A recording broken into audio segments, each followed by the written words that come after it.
Hello friends, welcome to Mrs Samba சமையல்.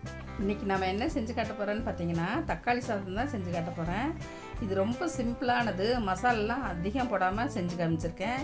இது beginners கூட பார்த்திங்கன்னா சீக்கிரமாக கற்றுக்கலாம். மேட்சாக தயிர் பச்சடி வச்சுருக்கேன். இது பார்த்திங்கன்னா ஸ்கூலுக்கு பிள்ளைங்களுக்கு, காலேஜுக்கு பிள்ளைங்களுக்கு செஞ்சு கொடுக்க டக்குன்னு ஈஸியானது சமையல். இது மத்தியானம் வரைக்கும் கெட்டு போகாமல் இருக்கும். இந்த லஞ்சு சாப்பிடவும் நல்லா இருக்கும். இது எப்படி செய்யலான்னு பார்க்கலாம். வீடியோக்குள்ளே போகலாம் வாங்க. ஒரு குக்கர் வச்சிட்டோம்.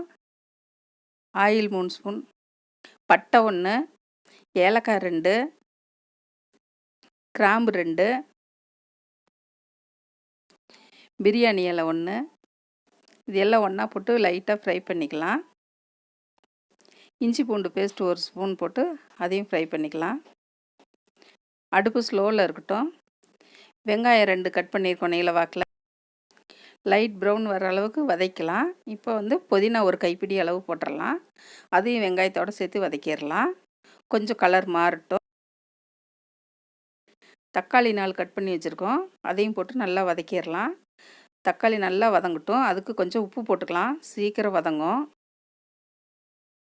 மஞ்சத்தூள் 1/4 ஸ்பூன் போட்டுக்கலாம். மிளகாத்தூள் 1 ஸ்பூன் போட்டுக்கலாம். கரம் மசாலா தூள் 1/4 ஸ்பூன். இது எல்லாம் ஒன்றா போட்டு நல்லா வதக்கி விடுங்க. தக்காளி நல்லா எண்ணெய் பிரிஞ்சு வரட்டும். நம்ம கழிஞ்சு வச்ச அரிசி 2 டம்ளர் எடுத்துருக்கோம், புழுங்கரிசி. நீங்கள் பாசுமதி ரைஸ் எடுத்திங்கன்னா ஒரு 20 நிமிஷம் ஊற வச்சிங்கன்னா போதும். போட்டு நல்லா கிளறி விட்டுருங்க. லைட்டாக அரிசி உடையாமல் கிளறுங்க. இப்போ 2 டம்ளருக்கு 4 டம்ளர் தண்ணி ஊற்றணும். அரிசி எடுத்த டம்ளரில் 4 டம்ளர் தண்ணி ஊற்றுறேன்.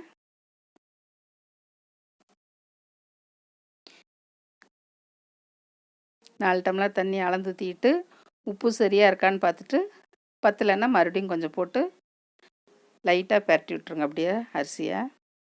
தக்காளி சாதம் பார்த்திங்கன்னா பிரியாணி வாசனமாக நல்லா இருக்கும். பிள்ளைங்களாம் ரொம்ப விரும்பி சாப்பிடுவாங்க. இப்போ குக்கர் மூடி வச்சிடலாம். மீடியம் ஃப்ளேமில் 2 விசில் வரட்டும். விசில் சவுண்டு அடங்கிருச்சு. இப்போ திறந்து பார்த்துடலாம். சாப்பாடை மெதுவாக நல்லா கிளறி விடுங்க. வாசம் சூப்பராக இருக்குது பாருங்கள். எல்லாம் பிரியாணியான்னு கேட்பாங்க. அந்த அளவுக்கு வாசம் நல்லாயிருக்கும். நம்ம சிம்பிளான மசாலா தான் போட்டோம். எவ்வளோ டேஸ்ட்டான தக்காளி சாதம் ரெடி ஆகிடுச்சு. இது சாப்பாடு பார்த்திங்கன்னா பொன்னி அரிசியில் செஞ்சுருக்கேன். இதே பாசுமதி அரிசியில் செஞ்சோம்னா பிரியாணி மாதிரி சூப்பராக இருக்கும். இந்த அரிசிக்கும் சாப்பாடு நல்லாயிருக்கு. இதுக்கு மேட்சாக தயிர் பச்சடி வச்சுருக்கோம். இந்த ரெசிபி பிடிச்சதுன்னா மிஸ்ஸஸ் சம்பா சமையலுக்கு சப்ஸ்கிரைப் பண்ணுங்கள். மறக்காமல் பெல் பட்டனை கிளிக் பண்ணுங்கள். தேங்க்யூ.